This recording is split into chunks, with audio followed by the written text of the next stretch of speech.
Exactly. The guy is not the guy is not producing. I'm sorry. OBJ, I think, was built way up too high in New York over that one stupid catch, and it's like he's kind of sent to Cleveland, and look what happened. I mean, I'm sorry. Jay's right. Jarvis Landry has produced week in and week out. He's the one who makes the tough catches between defenders. OBJ is wide open in the end zone and can hit him dead in the hands, and it hits him off his face mask into a defender's hands. I Well, don't trust OBJ in cold, nasty weather. I am going to defend his reputation. I mean, it's much more than just the catch in my eyes. He was a very young player who put up excellent statistics. I believe he has a couple of records for being the youngest to do this and the youngest to do that. And he put up great numbers even in seasons where he missed several games and ended up, still being like a top 15 receiver by the end of the year. And then when he's on the field, he goes parties on boats half naked. No, there's definitely that other element to him, right? That's going to keep him from being recognized as one of the greats. Mind. Yes, it's his own mind. He needs to figure out a way to fully focus and get healthy. And that's not always under his control. We can wrap this up and move on to something that has more fantasy relevance. I will wrap it up with a great saying from all of us that adored this man. 90% of the game is half mental. That's OBJ's problem. The dude proposed to a freaking field goal net. So for you fantasy owners, what we're saying is we feel better about Jarvis Landry today. Moving into, let's pick a winner, guys. Anyone taking the upset with the Dolphins? I am. Okay. I'm taking Fitzmagic. I'm taking Devontae Parker. I think Gesicki drops 3 passes, and they still win. Are we picking games, or are we doing fantasy stuff here? He's telling us how the Dolphins score. Oh. Well, I'm getting confused. I think Devontae Parker gets 2 or 3 touchdowns. The secondary is banged up on the safety end. And I believe, I just, with their middle linebacker out, pass rusher's gone. There's nobody that can get pressure on the front. No DB can cover for 12-plus seconds with a quarterback running around, or even 3 seconds where you get those quick passes in. Jakeem Grant, I believe, is healthy for this week, too. So you've got the Cleveland Browns favored by 10.5, and you're telling me you're taking the upset. Mm-hmm. You'd bet your kids' lunch money on it. Well, the fact that kids barely get any lunch money here, sure. Again, I don't know what we're doing here. This isn't part of what we're supposed to be doing right now. We're making it interesting. No, we can't make it interesting. We're on a time schedule. We're done making it interesting. We did that at the beginning of the show and wasted a half hour, 35 minutes. We have to move on so we can go on. Because I still have to go to church today, okay? We're back on this again now. Fair enough. Jay, who do you like to win this one? I don't know. Are we picking games or are we still doing fantasy? That's what I need to know. So we go into the games. We talk about who's fantasy relevant. And then in that game, we're going to pick the winner. Oh, is that what we're doing? Well, then I missed because I didn't combined time. I had to go get coffee, and now my note pill is empty because I missed out on this change in how we do things according to the rundown. So now I'm lost in the dark. Don't worry. We'll get you. We'll get you through it. Adaptability, brother. Okay, well, I need to know the game we're on and what the line is. Okay, we just talked about Miami and Cleveland for the past 10 minutes. Oh, man. It's a 10.5-point spread by Cleveland. I'm picking Miami 33-32. Way over the total points here of 45.5. Wide receivers get small chunks, build it up. One Vontae Breaker breaks a couple for touchdowns. This might be a game of the week, according to Dave. 60-some-odd point total. The low-record teams, whenever they play each other, are always barn burners. I don't get it. They're always good. Yeah, that's true. You got to love a game like this. All right, I'm going to take the Browns 24-21. They do not cover. I don't know why anybody's giving the Browns 10.5 points. Like, the hell. Yeah, that seems like quite a bit. I also take the Browns, but I don't think they'll cover. 17-7. No, 16-7. It doesn't cover.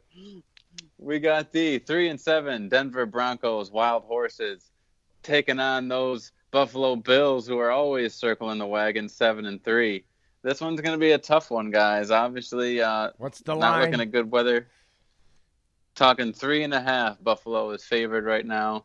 An over-under of, not important right now. Well, it's 37. Not important right now. Had to get there. So it's 37 as the over-under. Buffalo is actually favored by 4 instead of 3.5. That has been updated. As far as fantasy relevance goes, guys, I know there's some of you riding the hot hand of Josh Allen after he just had a great week in Miami, but I just don't think you're going to see the same type of performance versus these Denver Broncos. They have been stingy in the passing game, obviously giving up a game here and there, but for the most part, they've been tough. And weather-wise, we're talking winds of 16 miles per hour. So that's always a hamper on the passing game. Maybe not for a cannon like Josh Allen, but when you're talking, we got the battle of the Allens here, guys. Brandon Allen versus Josh Allen. The first cousin gets the better The game. Allen Bowl.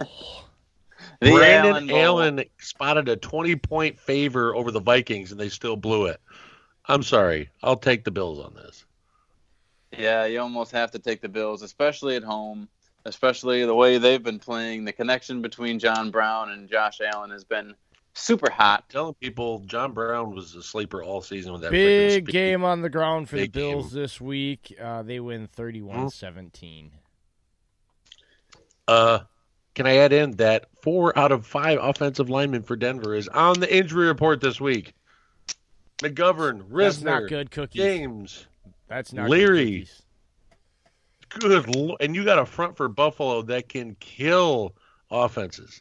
So don't expect Brandon Allen to come out of here not 6 feet under. So who finishes with a better day, John Brown or Cortland Sutton? Being nasty weather, John Brown, he's still able to take those underneath routes. He's that quick to get off the line. Brown has the more Josh Allen knows how to consistent throw in this weather. quarterback.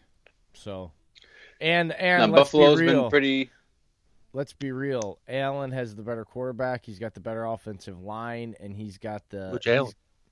Josh. He's only said Allen. I got to ask. Oh God. Buffalo Moving does on. give it up on the ground.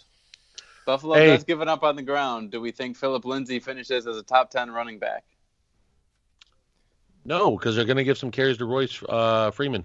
No, because right. they're going to be in a situation where they can't run the ball. All right, fair enough. I'm also taking the Bills in this one. I'll go 17-9. Oh, what an ugly score. Yeah, well, it's going to be an ugly God. game. It's going to be 24-10 1951 again. Speaking of ugly games, moving into a divisional battle in the AFC North, you have the 5-5 Pittsburgh Steelers traveling to Cincinnati, taking on the winless Bengals. Ryan Finley, Tyler Boyd, Joe Mixon, and the boys going to get it done today. I actually like an upset today, guys. I'm not picking the game just yet, but I'm telling you, I got a great feeling about this. The Steelers are favored by 6.5 on the road. As far as injuries go, feeding into my narrative, Juju Smith-Schuster out for this one. James Conner out for this one. Yeah. Deontay Johnson banged up. So you also have Marquise Pouncey out for this one due to suspension. That's their star-studded center. Mason Rudolph, who knows what kind of state of mind he's going to be in after the game they had last week. So Or the helmet punching.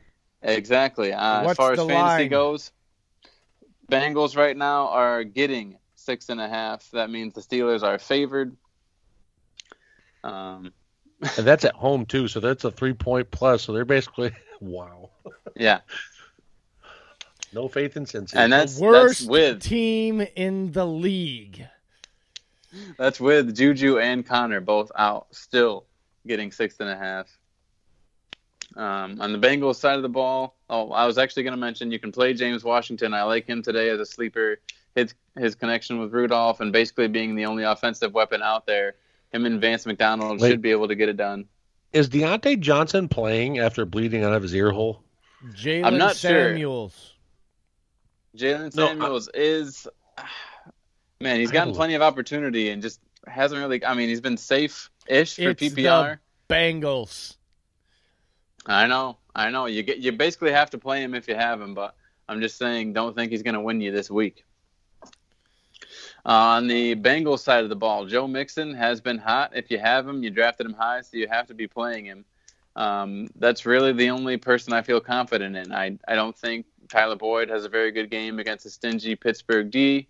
So that being said, I think that this is one of those wacky games where you get a fumble return for a touchdown, maybe even a punt block. Mason Rudolph throws a pick, and the Bengals end up winning this one, getting their first win of the year against their arch nemesis in the Pittsburgh Steelers. It's going to be another ugly game. This one's going to be 24-18 Cincinnati. 14-9 Taking the Steelers. Steelers 17-16. It'll be a close one. Deontay Johnson is a sleeper. He's expected to start today and has a good connection with Mason Rudolph. That he does. Next. Moving into the next matchup, you have the 2-8 Giants traveling to Chicago, take on them Bears at 4-6. Bears are favored by 6. They will be missing Adam Shaheen and Danny Trevathan, both ruled out of this one. So that does affect how you cover Saquon Barkley.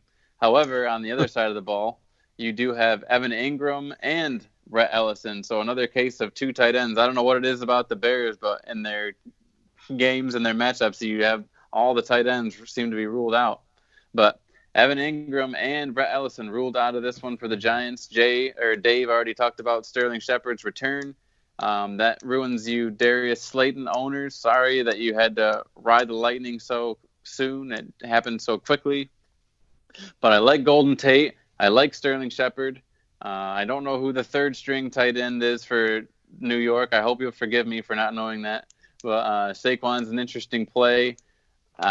Daniel Jones, I don't recommend starting at all on this road game in Chicago. For the Bears side, obviously, you can't play Trubisky. Hopefully you found a pivot by now. We already talked about Jeff Driscoll and Baker Mayfield. Those are both much better options than Mitch Trubisky on any given week. That being said, I mean, Allen Robinson's been up and down. Taylor Gabriel, with Giants being such a porous defense, I think Taylor Gabriel, let's just say you could do a lot worse on the waiver wire this week. He's a dart throw. Tariq Cohen is a dart throw. Don't expect anything huge out of him. David Montgomery could have himself a game, but he's had plenty of opportunities so far and really hasn't done much with it. All said and done, I think defense, as usual, wins this game for the Bears, and they take it 17-12. The Giants don't even get a TD in this one. It's all field goals. And another win, go to 5-6 for your Chicago Bears. I got this one, Bears 28-17. I think Trubisky has a decent day, but I'm hoping that this becomes the Montgomery show because I need his ass to beat Shady.